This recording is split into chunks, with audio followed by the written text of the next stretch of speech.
সাতক্ষীরায় উৎসব মুখর পরিবেশে বাঙালির চিরায়িত ঐতিহ্য তুলে ধরে নানা আয়োজনে পালিত হচ্ছে বাঙালির লোকজ ঐতিহ্য বহনকারী সাংস্কৃতিক উৎসব পহেলা বৈশাখ এবং বাংলা নববর্ষ 1431। সাতক্ষীরা থেকে নিজস্ব প্রতিনিধি এম হাফিজুর রহমানের পাঠানো প্রতিবেদনে দেখুন বিস্তারিত। 14 এপ্রিল সাতক্ষীরা জেলা প্রশাসনের আয়োজনে দিবসটি উপলক্ষে সকাল 8টায় কালেক্টরেট পার্কে জাতীয় সঙ্গীত এবং বৈশাখের গান এসো হে বৈশাখ এসোর মধ্য দিয়ে দিবসের শুভ সূচনা করা হয়।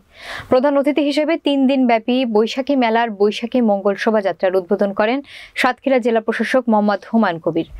এ সময় অতিথি হিসেবে উপস্থিত ছিলেন সাতক্ষীরা জেলা পুলিশ সুপার মোহাম্মদ মতিউর রহমান সিদ্দিকী। জেলা প্রশাসকের কার্যালয় থেকে একটি বর্ণাঢ্য মঙ্গল শোভাযাত্রা বের হয়।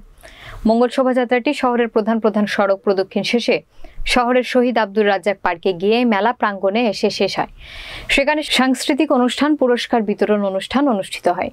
এ সময় উপস্থিত ছিলেন অতিরিক্ত জেলা প্রশাসক মোহাম্মদ সরোয়ার হোসেন, স্থানীয় সরকার বিভাগ সাতক্ষীরা উপপরিচালক মাশরুবা ফেরদৌস, অতিরিক্ত জেলা ম্যাজিস্ট্রেট বিষ্ণু পদ পাল, অতিরিক্ত পুলিশ সুপার মোহাম্মদ আতিকুল ইসলাম, সাতক্ষীরা সদর উপজেলা চেয়ারম্যান ভারপ্রাপ্ত কোহিনুর ইসলাম, সাতক্ষীরা সদর উপজেলা নির্বাহী অফিসার সোয়াইব আহমেদ, জেলা সমাজসেবা কার্যালয়ের উপপরিচালক সন্তোষ কুমার নাথ, এনডিসি শাহ নেওয়াজ তানভীর, সাতক্ষীরা সদর থানার অফিসার ইনচার্জ মোহাম্মদ মহিদুল ইসলাম, জেলা ক্রীড়া সংস্থার যুগ্ম সাধারণ সম্পাদক সাইদুর রহমান শাহিন, নবারুণ উচ্চ বালিকা বিদ্যালয়ের প্রধান শিক্ষক মোহাম্মদ আব্দুল মালেক গাজী, সাতক্ষীরা জেলা আওয়ামী লীগের সাংস্কৃতিক বিষয়ক সম্পাদক শামিমা পারভিন রত্না, পৌরসভার সহকারী প্রকৌশলী কামরুল আক্তার তপু, কণ্ঠশিল্পী আবু আফফান রোজ বাবু, সাহিত্যিক শেখ সিদ্দিকুর রহমান সহ জেলার বিভিন্ন দপ্তরের প্রধান, বীর মুক্তিযোদ্ধা, সামাজিক এবং সাংস্কৃতিক সংগঠনের নেতৃবৃন্দ, বিভিন্ন শিক্ষা প্রতিষ্ঠানের শিক্ষক শিক্ষার্থীরা উপস্থিত ছিলেন।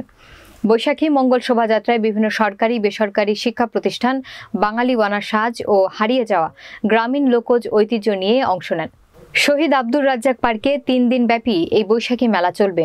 নববর্ষ 1431 উদযাপন প্রকাশনার মোড়ক উন্মোচন করেন অতিথিবৃন্দ। সমগ্র অনুষ্ঠান সঞ্চালনা করেন সাতক্ষীরা জেলা শিল্পকলা একাডেমির সাধারণ সম্পাদক শেখ মুশফিকুর রহমান মিল্টন।